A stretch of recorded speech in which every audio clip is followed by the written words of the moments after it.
보통 이게 일반적으로 대부분의 사람들이 가입된 보험의 행태입니다. 하지만 이 사건 같은 경우에는요, 이 같이 살지도 않는 이 배우자, 이 용의자에게만 전부 지급되도록 딱 설정이 되어 있었다는 거죠.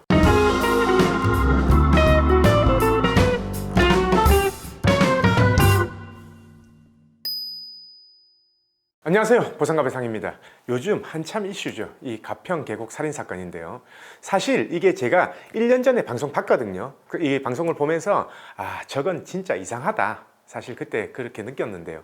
최근에 이게 살인 혐의로 수배가 됐네요. 자, 그때 제가 이상하게 생각한 거는요, 두 가지였습니다. 이게 왜냐면 이 피해자분이요, 개인 파산까지 이렇게 생각하는 사람이고요. 그리고 자기 밥 먹을 돈까지 없었어요. 이 밥 먹을 돈까지 없는데 한 달에 50만 원이라는 이 보험료를 내면서 이걸 유지한다. 자, 이거는 사실 그때도 말이 안 된다고 생각했습니다. 자, 그리고 더 말이 안 되는 건요, 그때 그 보험 수익자가 법적 상속인이 아니라 이 용의자인 배우자로 지정되어 있었거든요. 사실 제가 수많은 보험을 보고요, 수많은 보험 증권을 봐도 사망 시에 이 보험 수익자, 배우자를 포함해서요, 딱 1인으로만 지정되어 있는 경우는 거의 없습니다. 보통 대부분 법적 상속인으로 되어 있거든요. 자, 저는 이 부분에서 저거 보험금 절대 쉽게 받아가면 안 되겠다라고 사실 생각했고요.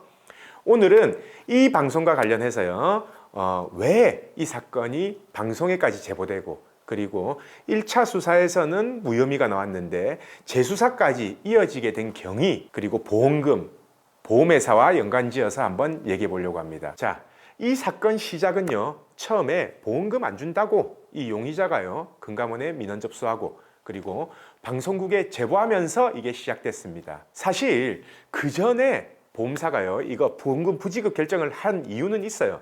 왜냐? 이 보험사 내부에서도요, 자체 SIU 팀이라고 있거든요. 자, 그 팀 대부분은 보통 경찰 출신으로 구성됐고요.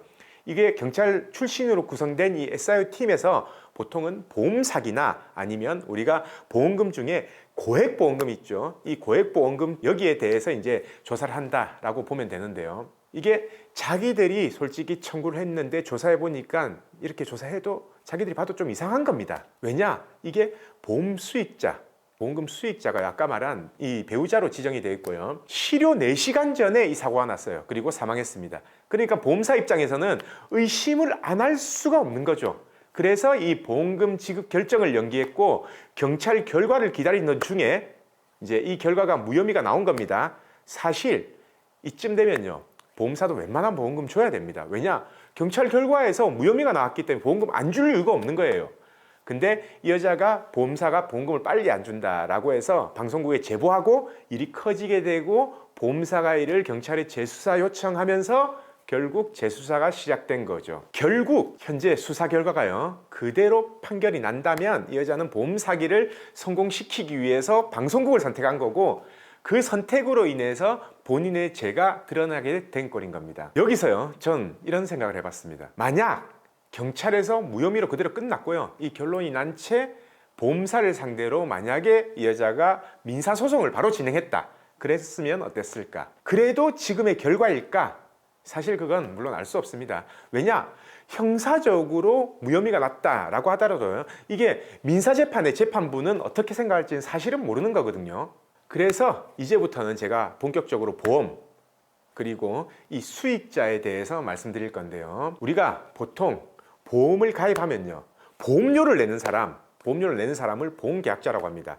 그리고 직접 그 보험의 대상이 되는 사람, 그 사람을 피보험자라고 해요. 그리고 보험금을 받는 사람을 보험 수익자라고 합니다. 거의 대부분 따로 수익자 지정 없으면 만약에 아프거나 부상당했을 때는 보험 대상자인, 즉 피보험자 본인에게 지급되거든요. 그리고 사망 시에는 본인이 받을 수 없기 때문에 이게 법적 상속인에게 지급이 되죠.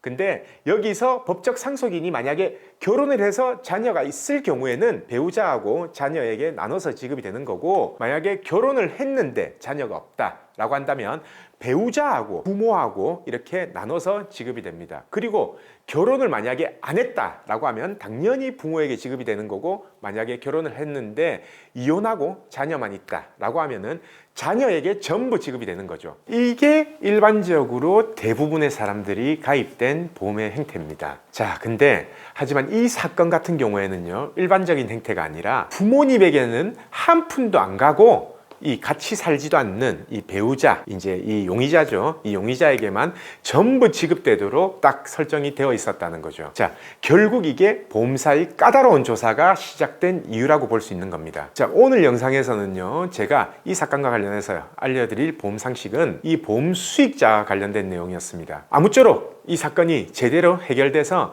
고인의 한을 풀어줄 수 있었으면 합니다. 자, 오늘 영상은 여기까지입니다. 다음 영상에서 뵙겠습니다.